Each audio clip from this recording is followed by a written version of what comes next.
Hey, this is Marcus Bagwell. Today's date is November 15th, 2023, and today I am 446 days sober. Wow.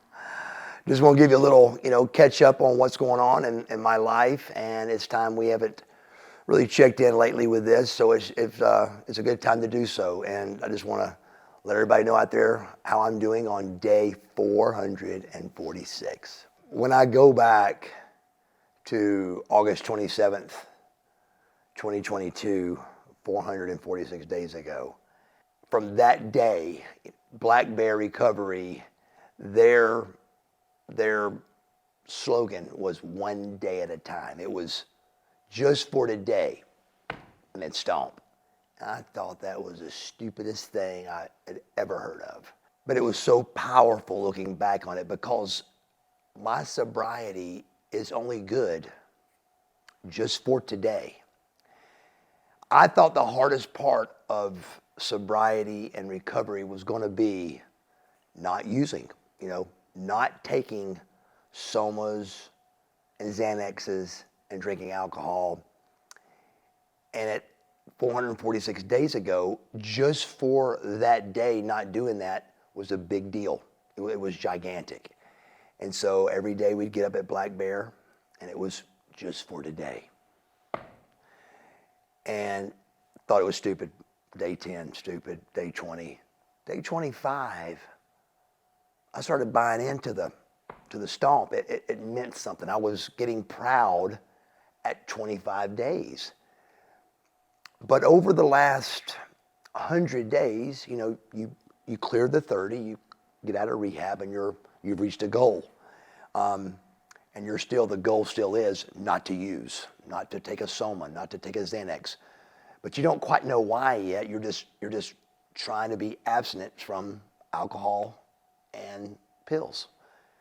And you're doing it just for the day. And then all of a sudden, you're, 60 days and you get your chip, and then you're 90 days and you get your chip, and then you're moving up, man. You're going to your AA meetings, and all of a sudden I run into what I think in my sobriety walk is it's not so hard to not use. It's hard to deal with your emotions without using. So me staying away from alcohol and staying away from pills is easy. But now when you throw in the mix of DUI court and life and temper and patience, and you got to deal with that temper and you got to deal with that patience, and you're forced to deal with it because the only answer not to deal with it is to use. And I've got way too much invested here on my sobriety, way too much on my recovery to even have that thought that enters my mind. It's gone. So what you're faced with is dealing with that temper. And man, I have realized that my temper is out of control. It's dangerous. And how this has came full circle for me is DUI court. The DUI court program works with phases. I'm in you start with phase 1, and there's a regiment. There's so many AA meetings and court appearances and things like that, and they allow you to travel, but certain ways, and you got to turn sheets in and papers in. It's all about accountability. But the more I learned about it, it's all about life. It's about being a better person. It's about being a more successful person, and not fighting that thing that they're trying to show us. I've had a couple of setbacks over the DUI court program with my temper. And again, never really having to address it, because before I addressed it with alcohol and pills, and that got me through it. Well, now you got to process it. You got to think about it, and you still got to live in life and make it happen.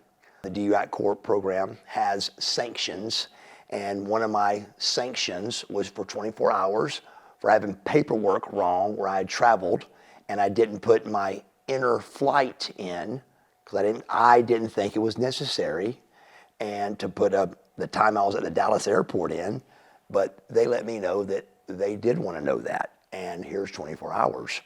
So that was one of them. And then my temper got me into another one where I, again, thought I was right. But looking back on it, I could have handled it totally different. I did not, and my temper got me into that situation. So I did, I think, 48 the next time, because it's not the same punishment each time. Both those times, of course, it got out that, Buff Bagwell relapsed, and that's not the case. The case was, it was a sanction, a DUI court sanction. Unfortunately, when you look it up online, it's not any fun for a paper to say Buff Bagwell got arrested for a DUI sanction. It's much better to say Buff Bagwell got arrested for a relapse, and he's in there for speeding and reckless driving and all the things that happened 3+ years ago. So that is the truth. That is what's going on. But it's all these things has come to a point where I'm really having to deal with my temper for the first time in my life.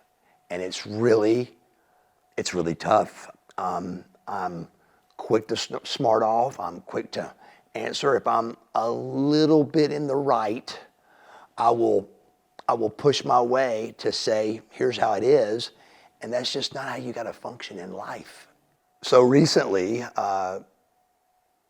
in DUI court class, I'd asked the teacher a question on how to do something, and she told me I did it, and she failed me, and I flipped. I couldn't believe it. I was like, what? Looking back on it, I could have handled it so much differently. And so because of my temper, I'm now in another situation. I actually got court tomorrow, which is going to be November 16th, Thursday, November 16th. And I'll be going to court for an in-class disruption.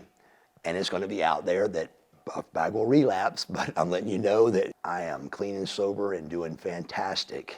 But I may be going to jail for my temper, which is the next goal in my life to overcome. They always say it takes a village, and and I never really understood that sentence or that statement, but it's the truth. It takes a village, and in recovery, it takes a support team. Under that umbrella of DDPY, you've got Dallas and Steve Yu and all the people here from Trevor to Nate to Brock to Grizz to Larry to Nadia to Kat it's unbelievable just how everybody's Matt.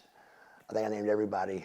Spectre, but they all under that umbrella. It really is a big deal, and that is, looking back on it, there's no doubt how much that helped me. Looking at just the knee replacement that happened on September 6th, 2023, I am 8 weeks into this, and for the first time in 3 years, I got a little bit of hope that I'm already walking almost normal, but a little bit of hope that I may be able to run, and a little bit of hope that I'll be able to maybe get in the ring a little bit and hit the ropes again and stuff. And just that was just 446 days ago. That wasn't real.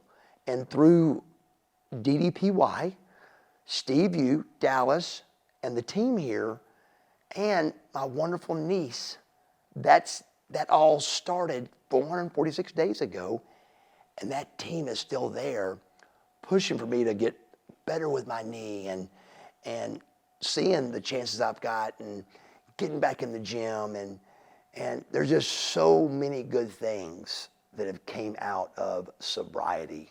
I thought the human brain needed to be sedated, and that you feeling good was a reward from you going through struggles in the day. So I rewarded myself with the relaxation of an alcohol beverage and a pill, and all that did was catch me in a 20-year addiction that went like that. It was like that. It's gone. And I can't get it back. I'm not depressed about it. It's just sad that it took me getting 15 months sober, 446 days, and see how wonderful this side of the fence can be with sobriety. And I don't think even you guys knew that I was going to pull it off to be able to say 446 days. But I am, and I want to thank each and every person out there. I want to thank every person that stood by me. And I know there's a lot of you, man. I just want to tell you thanks so much. And I want to wish you a happy Thanksgiving and a Merry Christmas and a Happy New Year.